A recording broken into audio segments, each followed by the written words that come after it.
Voilà, nous allons parler maintenant des partis politiques en République démocratique du Congo. Monsieur Hervé Nzila, bienvenue. Merci, monsieur. Voilà, vous êtes secrétaire national chargé de la propagande, Oui, bien sûr. voilà, de l'UPPN. Voilà, vous voulez parler des partis politiques. Il y a beaucoup de partis politiques en République démocratique du Congo. Pourquoi vous, en tant que jeune, au lieu de vous jeter dans l'entrepreneuriat, vous voulez faire la politique? En fait, vous savez, il y a eu beaucoup de problèmes dans ce pays qui m'a convaincu d'abord d'apporter la main pour qu'il y ait un changement. Vous savez, nous sommes l'Union du peuple pour le progrès national, dont le président national se retrouve présentement en Suisse. Alors, on a essayé un peu d'analyser ensemble avec les membres du parti ainsi que d'autres spécialistes qui réfléchissent mieux pour essayer un peu de dévoiler des problèmes qui se passent dans notre République. Et on s'est rendu compte qu'il y a beaucoup de choses qui choquent, qui ne permettent même pas à la République de mieux avancer. Et vous êtes de l'Union sacrée ou vous êtes du FCC ou quel bord politique? Merci pour cette question. C'est une question qui se pose presque partout. En fait, en ce qui concerne cette question, nous sommes l'Union du peuple pour le progrès national. Mais il y a eu juste une coïncidence au niveau des idéaux, c'est-à-dire des pensées ainsi que la vision du président de la République marchent de pair avec notre vision. Nous prenons sur la liberté, la justice ainsi que la solidarité. Et en suivant la vision du président de la République qui marche de pair avec notre projet de société ainsi que nos valeurs, c'est ce qui a fait en sorte que nous puissions être convaincus pour marcher de pair avec le président de la République. Mais en réalité, nous sommes l'Union du peuple pour le progrès national. Voilà, le progrès national, tel que vous le dites.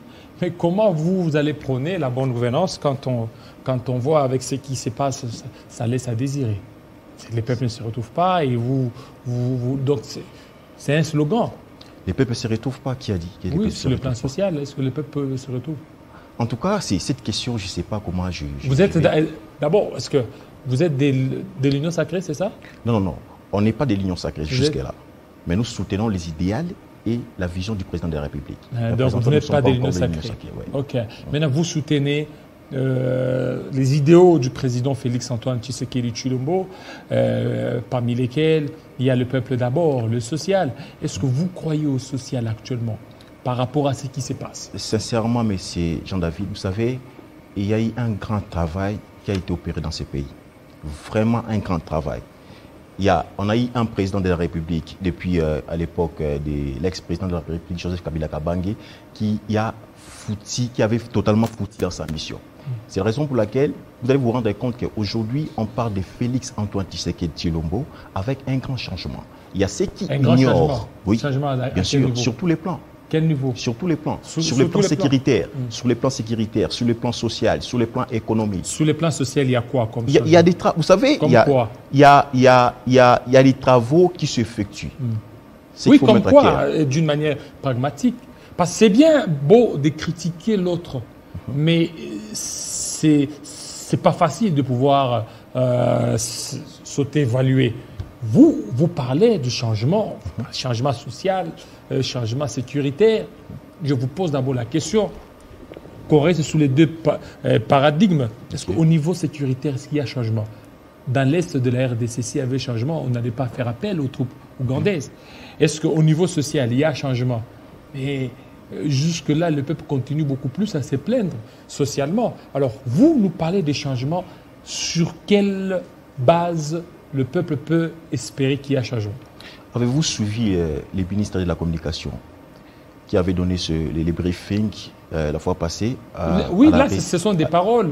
Non, il y a des preuves. Les faits, il y a des quoi? Moi, je suis juriste. Je parle en tant que juriste. Je ne peux pas parler sans des preuves. Effectivement. Il y a des preuves, convaincables que nous pouvons dire en ce moment.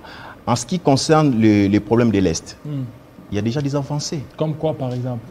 Il y a les FARDC ainsi que l'armée ougandaise qui marchent de pair. Il y a maintenant, cette victoire, ça sera pour les FARDC ou pour ça sera pour tous les deux. Ça sera pour les y compris les Ougandais, y compris les FARDC. De l'autre côté. De l'autre côté, et c'est parce qu'il y a eu échec au niveau des FARDC. Voilà pourquoi ils ont fait appel aux troupes ougandaises. Non, ça c'est pas une raison valable. Le problème est que les Ougandais les ADF proviennent de l'Ouganda. C'est ça le plus grand problème. Ils proviennent de l'Ouganda. Alors, pour mieux les attaquer, il faut qu'il y ait les attaques de tous les deux côtés.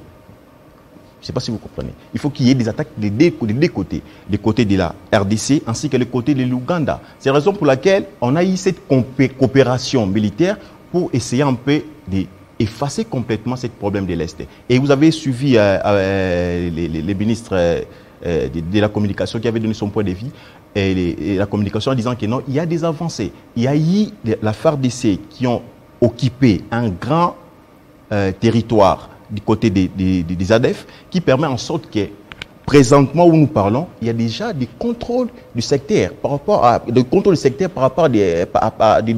côté des ADF. Donc c'est quelque chose déjà de meilleur. En ce qui concerne de la sociale, vous savez, du social. En ce qui concerne du social, il y a des travaux plutôt qui se effectuent dans les entreprises publiques. Il y a des travaux qui se effectuent dans les entreprises publiques. Prenons par exemple l'ONATRA. Il y a quoi là-bas? Des spéciales? Il y a des travailleurs qui ont passé des moments extrêmement, je ne sais pas comment dire, insupportables. Mais la situation se décante. Le Premier ministre est en train d'effectuer des efforts pour que l'entreprise se relance. Aujourd'hui, vous êtes en train de parler, vous parlez du social. Le président lui-même a reconnu que d'abord au niveau de l'opération Zéro Trou à Kinshasa, il n'y a pas d'amélioration. Amélioration, c'est-à-dire? Il n'y a pas de changement. Il demande à ce que le gouvernement fournisse beaucoup d'efforts. Monsieur Jean-David. Est-ce que vous connaissez d'abord l'opération Zéro Trou à Kinshasa? Je connais. Lancée par le Premier ministre. Je suis informé. Oui, le chef de l'État a dit que jusque-là, il n'y a encore rien. Bien sûr. Ça, c'est juste une pression. Une pression? C'est juste une pression. Le président de la République? Bien sûr, c'est juste une pression pour... Mais c'est lui le garant, donc il a trouvé rien n'est fait. Il a trouvé rien. Bien sûr, vous savez, il y a des projets à court terme et des projets à long terme. Des projets de court terme et des projets à long terme. Prenons par exemple les projets des centraux là. C'est un projet. Mais avant ces projets, il y a eu encore beaucoup de projets qui ont été lancés et c'est en marche. Et tous ces projets-là, il y a quoi? Est-ce que projet 100 jours, projet Tilé-Gelou, projet Zéro Trou, jusque-là, il y a que trop de projets, mais sans résultat. Monsieur Jean-David, on ne peut pas changer la République démocratique du Congo en un jour. C'est qu'il faut mettre dans la tête. L'ancien président de la République, Joseph Kabila Kabange, a failli totalement dans sa mission. Il a failli comment? Il y a eu beaucoup des opérations jusqu'aujourd'hui qui pèsent mais pour cette République. Aujourd'hui, le président Félix Tshisekedi est venu sur les succès de Joseph Kabila Kabange. Parce que Joseph Kabila Kabange a laissé beaucoup d'argent au niveau de la Banque centrale. Il a laissé beaucoup d'argent. Beaucoup d'argent au niveau de la Banque centrale. Mais ça m'étonne.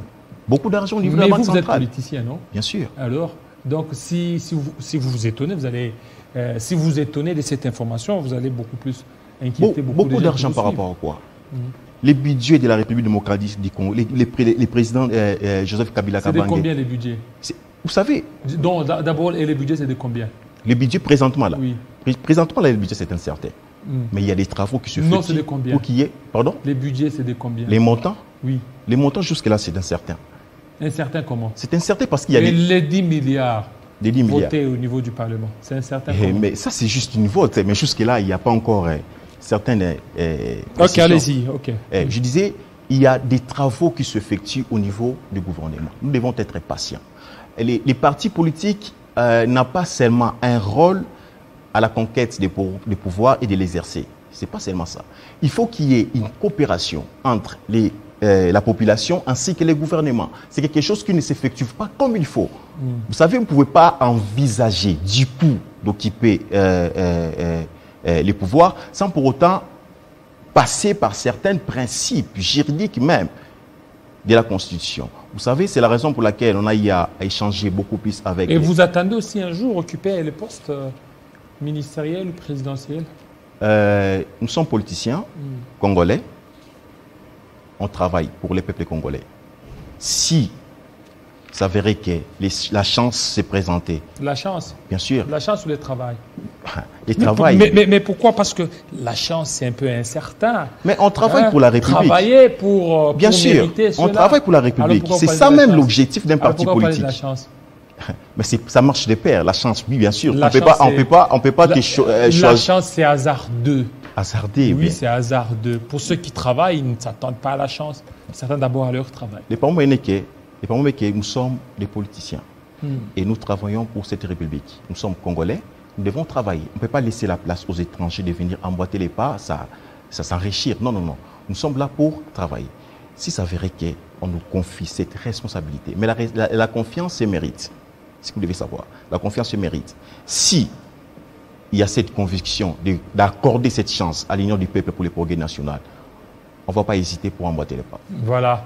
Merci beaucoup, Monsieur Hervé Nzila, sur Twitter votre passage. Merci à vous, fidèles téléspectateurs. Vous nous aviez suivis, vous avez été très nombreux sur toute l'étendue du territoire national. Restez branchés sur Télé 50. La grande édition de Grand Salambo, ça sera tout de suite à 19h. Quant à moi, on se retrouve à très bientôt.